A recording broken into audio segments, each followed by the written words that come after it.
Assalamualaikum warahmatullahi wabarakatuh. Ketemu lagi sahabatku, kita lanjutkan ya. Sahabat, semoga semuanya dalam keadaan sehat walafiat, sehat lahir, sehat batin. Barakallahu fikum, berbahagialah semuanya. Ya, lanjutkan cara pemulasaraan jenazah perempuan.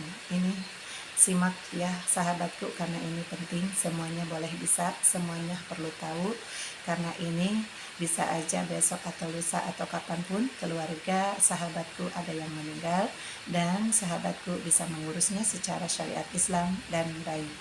Lanjut ya ke tahapan masih yang ketiga. Kemarin kita membahas yang ketiga, yaitu ketiga setelah membersihkan atau ngeweredonan. Setelah membersihkan kotor, maka sahabatku kita beralih yaitu dengan membersihkan kuku-kuku tangan, yaitu secaranya dibersihkan dengan pakai tusuk gigi dan dibalutkan tusuk gigi tersebut ke potongan kain kapan.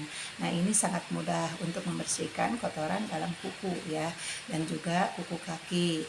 Kemudian kita membersihkan lepat-lepit ya. Lepat-lepit itu apa? Semua yang ada kotorannya dibersihkan. Nah, setelah bersih baru kita memasuki yaitu tahapan yang keempat.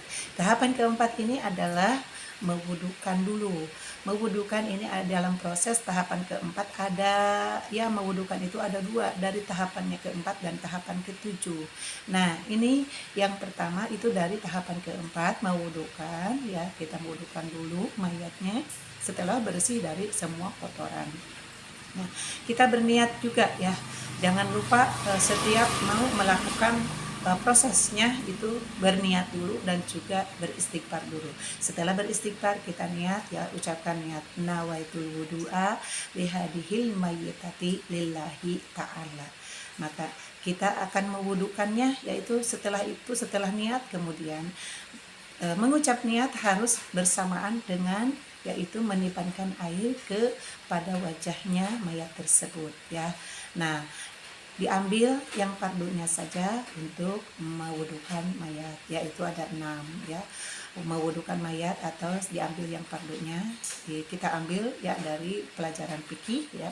Dari fikih itu fardu wudu itu ada 6 ya. Yang pertama yaitu niat, kedua membasuh muka, dan ketiga membasuh tangan sampai sikut, yang keempatnya yaitu membasuh kepala dan sedikit rambutnya, kemudian yang kelima membasuh kaki sampai mata kaki, dan kemudian yang terakhirnya yaitu yang keenam tertib atau berurutan secara. Sesudahnya kemudian ya kita mendoakan mayat tersebut. Nah, itu ya dari proses yang keempat, yaitu mewudukan. Kenapa mewudukan? Ada yang ngambil yang keempat dan juga ada yang ngambil dari proses yang ketujuh. Itu boleh-boleh saja ya Ibu, jangan dipakai ribet ataupun jangan dipakai perdebatan ya. Boleh saja, mau ngambilnya 1 kali boleh, nggak apa-apa, dan juga kalau mau ngambilnya 2 kali itu lebih bagus, karena afdol itu lebih bagus ya, keafdolan itu lebih sempurna, itu lebih bagus ya. Nah, setelah mewudukan ya, barulah kita masuk tahapan kelima Bu.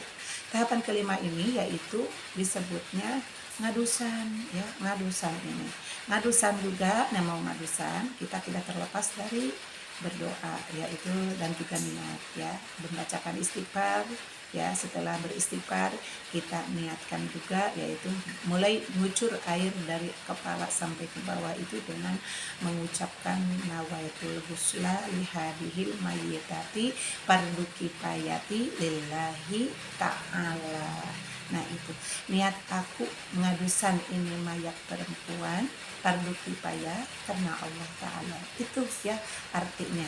Jadi kita mau melakukan apapun kita harus mengucapkan niat, karena sesungguhnya semua amal perbuatan itu sahnya itu al amalu bin niat.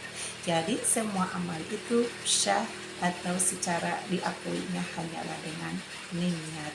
Itu ibu-ibu yang dirahmati Allah Subhanahu wa Ta'ala, mampir dulu ke channel Umi ya, channelnya Umi Nurrohmah sama Wa ya.